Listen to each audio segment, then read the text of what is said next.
Alright, party people, my name is Kennedy Titor, and this is Groovy Movies, the podcast, episode 2, it's finally happening.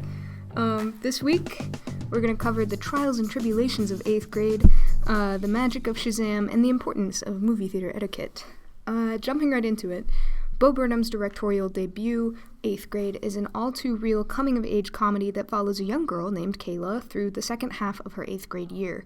The movie deals with the emotional roller coaster that comes with being a teenage girl, but adds a little extra twist with the fact that Kayla is a totally uncool nerd, which may be relatable to some of us. She has seemingly no friends, weird interests, and hobbies, and she's trying desperately to fit in with the cool kids. Though this seems like the basic trope, Burnham manages to grasp viewers' attention through cinematography and cringeworthy moments. Just to reel it back in, with heartwarming connections Kayla makes throughout the film. Kayla lives with her single father, who we see trying to connect with his daughter as hard as he can in as many ways as possible. The connection that the father-daughter duo has is messy but true, showing that the two still love each other and care about each other, even if they butt heads at times.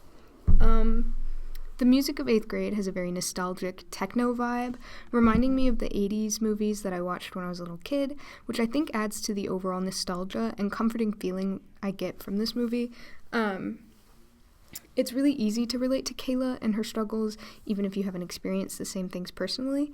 So I think that's really cool. I've been a fan of Bo Burnham for a really long time. He's a stand-up comedian, often making like silly songs about like real topics. And recently, like within the past couple years, he released Inside, which is essentially a one-man show, which is, as somebody who wants to go into filmmaking, I think is really cool because, like he put all of that together himself. He wrote it all himself. He shot it all himself. And that's pretty impressive because, it's not easy to do that. So, I got lost in my notes. Anyways, between 8th Grade and his one-man show Inside, he's really developed his own style, especially musically, with this sort of like techno 80s vibe, and also through like uncomfortable moments. 8th Grade is uncomfortably true, and it will make viewers cringe, but also giggle with the awkward moments, and will also warm people's hearts with fond memories of past years. So yeah, good movie, definitely recommend it. It was really cute. A little uncomfortable, but mostly just because there were a lot of middle school flashbacks happening. So yeah, jumping into number 2, recently I watched Shazam, Fury of the Gods. I don't have a lot to say about this movie, and certainly not enough to write a whole review because it would be a lot of fluff. It's not that the movie was bad, it's really repetitive, and it feels very stereotypical, I guess. Shazam! Fury of the Gods is a sequel to one of the better DC movies to have come out within the last few years. DC tends to really be hit or miss, and especially with some of their more recent movies, like Aquaman, it's hard to find good ones. So the first Shazam movie was great, though. Like, it introduced new characters that were fun and dynamic, and it kind of flip-flopped how the normal, like, dark and brooding DC movies are, and it made it a little bit more interesting and fun, which was exciting to see. But the sequel is not that.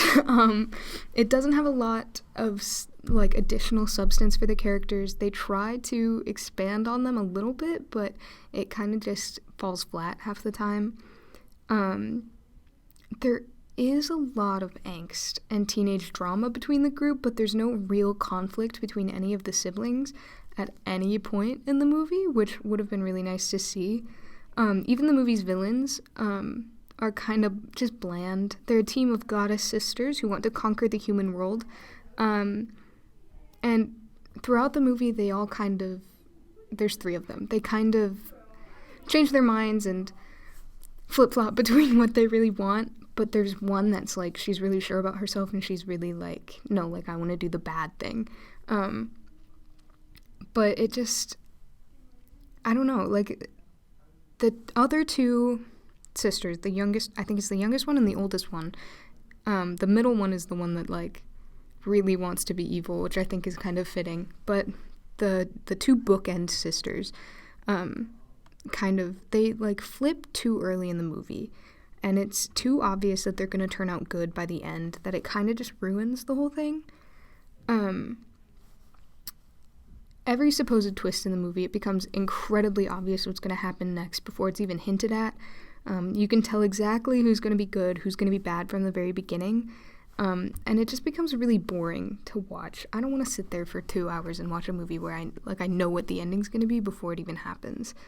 There's not really any real stakes either. Like, bad things happen, but obviously by this point, like, you know it's going to end good, which I think, going on a little side tangent here, I think is part of the issue with, like, modern day superhero movies, is that, like, you know that no matter what, by the end, the good guy's gonna win. So what's the point? Which is kind of why Marvel's been doing a good thing, because they've had more movies recently where, like, maybe it doesn't end good. Maybe the bad guy does win, and what happens then?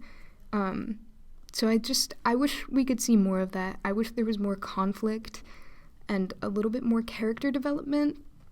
There's some interesting moments with the oldest sister in the movie, like out of the Shazam group or whatever, where she's kind of trying to separate herself from her siblings a little bit more, because at this point she's an adult. Like, she's in college, she's got a job, she's trying to save up to, like, move out and have her own life or whatever, but she still, like, falls back into these, like, immature moments, and I think it'd be really really interesting to see her, like, I don't know, like, expand on her own personality and maybe actually split off from the group and see, like, what she would do, but instead, I don't remember any of their names, I'm gonna be honest. One of the brothers,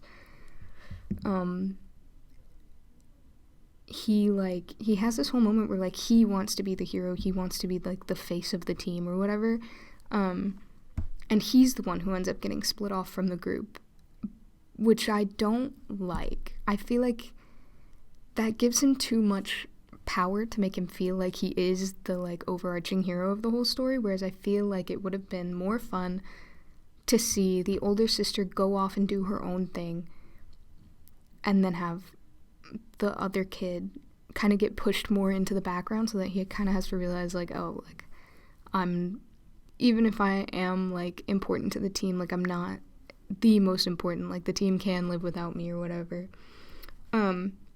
So yeah, I don't know, it was very weirdly executed, and I really just was not sure how I felt about it. And also, making a good segue to my next segment, during the entire movie, I don't remember much of what happens, because during the entire movie, there were two probably middle school age girls in the row behind me that would not stop, like, screaming, laughing the whole time. They were so loud. Which brings me into movie theater etiquette. This has been a big issue for the last couple of years, so as a closing statement, I just wanted to make some comments. Over the past few years, there's been an interesting, like, surge in people who go to movie theaters and they treat it like their home. And I'm not saying that people shouldn't make themselves comfortable while watching a movie. That's, like, the whole point of it. But there's been an unbelievable amount of disrespect for the space and for the people who are watching the movie with you and for the people who work in the theaters. And it drives me crazy. From people just sitting on their phones the whole time, taking pictures in the theater, just leaving food and trash everywhere, speaking at full volume, like, with their full chest. There's also been a lot of, like, particularly with, like, Marvel movies and stuff, and more anticipated movies like that, there's a lot of people that, like, clap and cheer during the movie, which I get it. You're excited, maybe that's okay on, like, opening night of the movie, but if you're gonna do that any other day, I need you to be quiet, because I'm trying to pay attention, and it's really distracting to have somebody in the front row be, like, standing up and clapping and whatever. There were a lot of videos with that on, I don't remember, it might have been BTS, honestly. It had, like, a movie come out of, like, one of their concerts, basically. And there were a bunch of people who were acting like it was, like, an actual concert. And some people went into the theaters just expecting to watch it and enjoy it and whatever. And there were people there with, like, they were standing up and dancing and singing along and whatever, which is fine if you want to do that at your own house. But if you're in a public space where you're expected to be quiet, then you should just stay quiet and stay in your seat and respect the other people in the theater. Just putting that out there. I was basically raised in a movie theater. My dad has worked in movie theaters my entire life, so I've been up in the projection booth and I've done all that. And if I can stay quiet in the projection booth as a small child, like probably 6 or 7 years old, if I can sit up there and be relatively quiet and not disturb any of the people watching movies, you would think that a fully grown adult could put their phone away and stop talking for a little while. But apparently not. And it's honestly, it's just rude because, you know, people pay for their tickets for movies, and they're not cheap now. When we went to see Shazam, it was me and one other person, and it was $30 just for our tickets. So just respect other people in the theater. Don't be annoying. If people want to sit on their phone or talk or laugh through the movie, then you can wait 2 weeks for it to show up on streaming platforms, and you can watch it at home. Because I'm sick of it.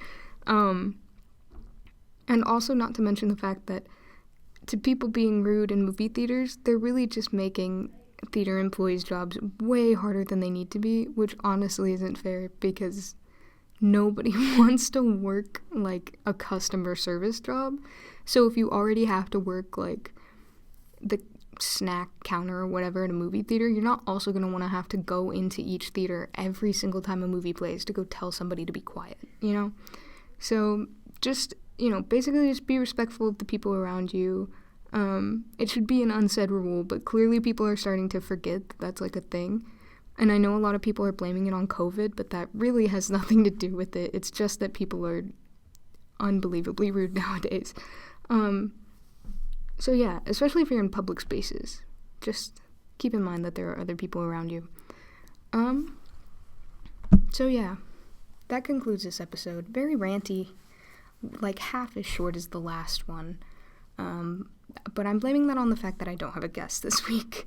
So that concludes episode 2. Thank you for listening. Hopefully I can crank out a couple more of these before I graduate. I only have 4 weeks left, but I could probably get 4 more episodes out. If I really push for it. I'm already writing episode 3. I just have to finish it. So we should be good. Thanks for listening to me ramble about movies. It's like one of my favorite things to do, and I don't have a lot of people to talk to about it right now. So, you know, shout out to you. Until next time, I'm Kennedy, and this has been Groovy Movies, podcast version.